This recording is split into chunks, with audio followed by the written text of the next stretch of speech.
आजादी मार्च रुकवाने की कोशिशें, हुकूमत का JUI से मुज़ाकरात के लिए कमेटी बनाने का फैसला। परवेज खट्टक की सरबराही में कमेटी फजलुर रहमान से बातचीत करेगी। फैसला वज़ीर आज़म की ज़ेर सदारत कोर कमेटी इजलास में किया गया। इमरान खान ने कहा अपोजिशन के जायज मुतालिबात सुनेंगे। मुल्क को बहुत से खतरात का सामना है, मुल्क किसी धरने का मुतहम्मिल नहीं हो सकता।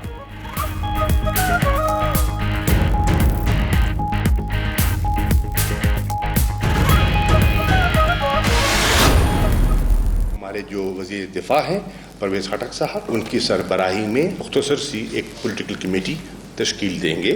फजलुर रहमान साहब के साथ राब्ता करें। सियासी इश्यूज क्या हैं जिनको वो टेकअप करना चाहते हैं और उनका कोई सियासी हल निकल सकता है। फजलुर रहमान की किसी बात में वजन होगा तो उस पर बात करने को तैयार है। शाह महमूद कुरैशी का कहना है सियासी मामलात सियासी तरीके से हल करने की सलाहियत रखते हैं। हुकूमत के मुश्किल फैसलों के नतीजे में इक्तिसादी सूरत हाल में बेहतरी आ रही है। एहतजाज माहौल खराब कर सकता है। गवर्नेंस बेहतर बनाना है। पंजाब और खैबर पख्तूनख्वा में बल्दियाती इंतखाबात कराएंगे। हुकूमत के इस्तीफे के अलावा कोई मुज़ाकरात नहीं हो सकते, JUI में वाज़े कर दिया। फजलुर रहमान से मुख्तलिफ सियासी रहनुमाओं की मुलाकात। महमूद अचकज़ई कहते हैं मुल्क बचाने और चलाने के लिए तमाम इदारे गोलमेज कॉन्फ्रेंस बुलाएं। याकूब नासिर बोले आज़ादी मार्च में शिरकत करेंगे। जमशेद दस्ती ने भी मुलाकात करके हिमायत का ऐलान किया। पंजाब बार, इस्लामाबाद और रावलपिंडी बार ने भी हिमायत कर दी।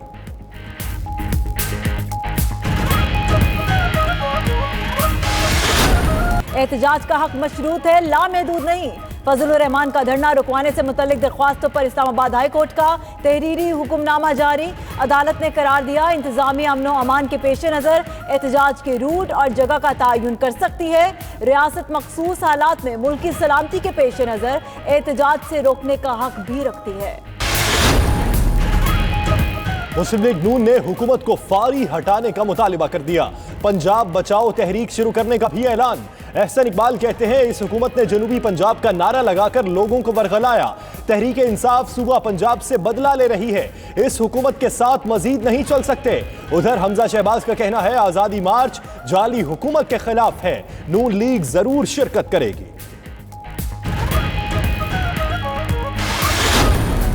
पाकिस्तान पीपल्स पार्टी समझती है कि इस हुकूमत को घर जाना पड़ेगा। मौलाना साहब की आज़ादी मार्च की ये डिमांड है कि इमरान खान को जाना पड़ेगा। पाकिस्तान पीपल्स पार्टी उनके साथ है।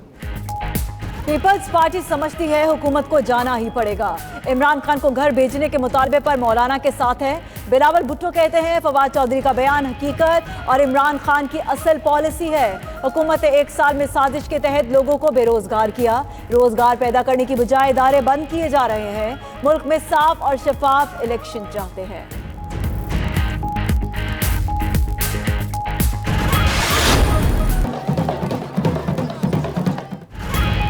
शहजादा विलियम और केट मिडल्टन ने शिमाली इलाकों में हसीन वादियों का नजारा किया। ग्लोबल वार्मिंग से पिघलने वाले ग्लेशियर्स का जायजा भी लिया। शाही जोड़े ने चित्राल में ब्रोगल और वादी कैलाश का दौरा किया। कैलाश के रक्स से लुत्फ उठाया। मेहमानों को रवायती मलबूसात और डियाना के दौरे की तस्वीर का एल्बम तोहफे में दिए गए। शाही जोड़ा कल लाहौर का दौरा करेगा।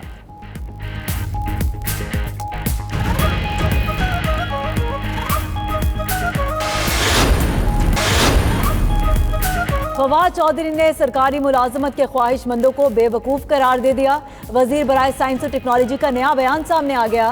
बोले नौजवान नस्ल सरकारी नौकरियों की तरफ ना देखे। जो इदारे काम नहीं कर रहे उनको बंद या फिर जम कर दिया जाएगा। प्राइवेट इदारों को बहाल किया जा रहा है जिनमें नौजवान नौकरियां हासिल कर सकते हैं।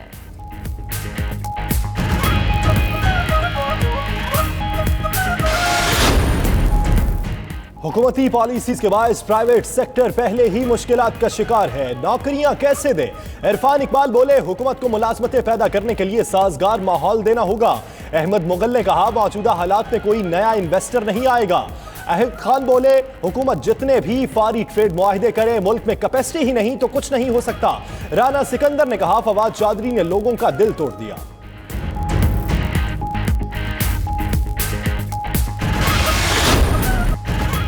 वर्ल्ड बीच गेम्स में कौमी परचम सर बुलंद करने वाले इनाम बट का वतन वापसी पर शानदार इस्तकबाल।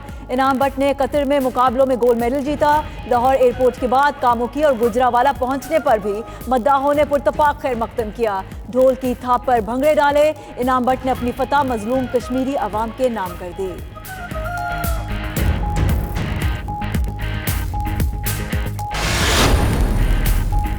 पाकिस्तान क्रिकेट टीम के हेड कोच और चीफ सेलेक्टर मिसबाउल हक के हाथ पांव पहली ही असाइनमेंट के बाद फूल गए। श्रीलंका की ना तजुर्बाकार टीम के हाथों व्हाइट वॉश के बाद मिसबाउल हक और कौमी टीम के बाज खिलाड़ियों में इख्तलाफात की खबरें गर्दिश करने लगी।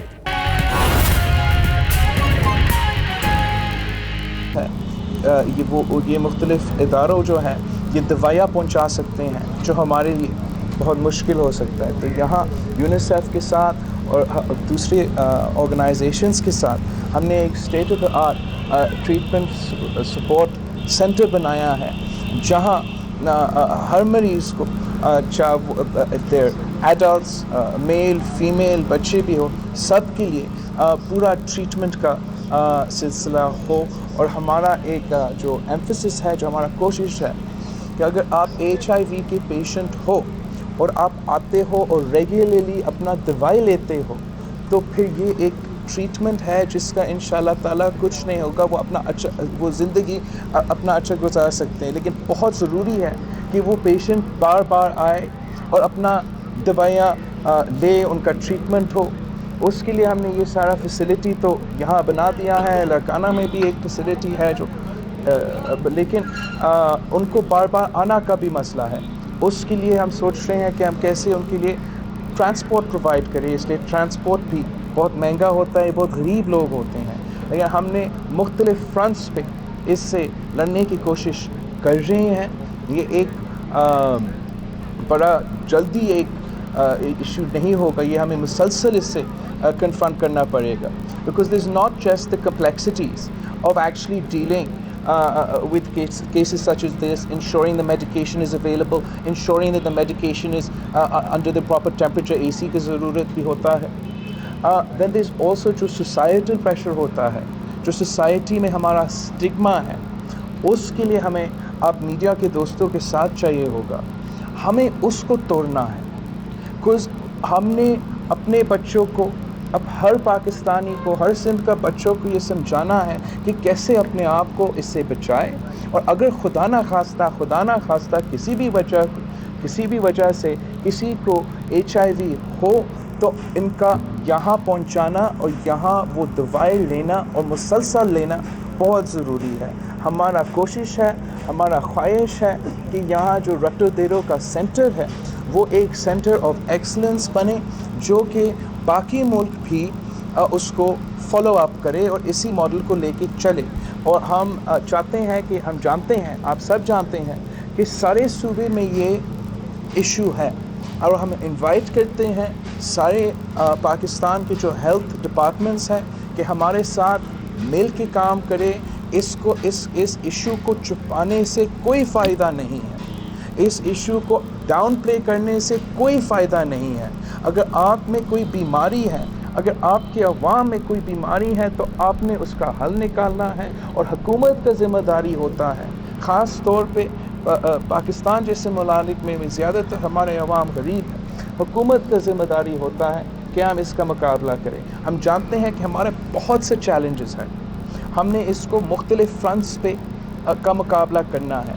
जिस तरीके से पाकिस्तान का सेहत का निज़ाम चलता है, जिस तरीके से हमारा वेस्ट डिस्पोजल सिस्टम्स चलते हैं और इन्फेक्शन का कंट्रोल का सिलसिला है, that is not up to the mark and we have to focus on a short term long term strategy कि हम इसको कैसे बेहतर कर सकते हैं। इन सारी चीज़ों पे हमारा सिंध हुकूमत काम कर रही है। लेकिन मैं ख़ास तौर पे I like to appreciate UNICEF, जो दूसरे ऑर्गेनाइजेशंस थोड़ा सा वहाँ छुपे हैं, WHO भी है एंड वो पॉपुलेशन वेलफेयर में भी जो लोग हमें मदद करते हैं, बहुत मदद कर रहे हैं।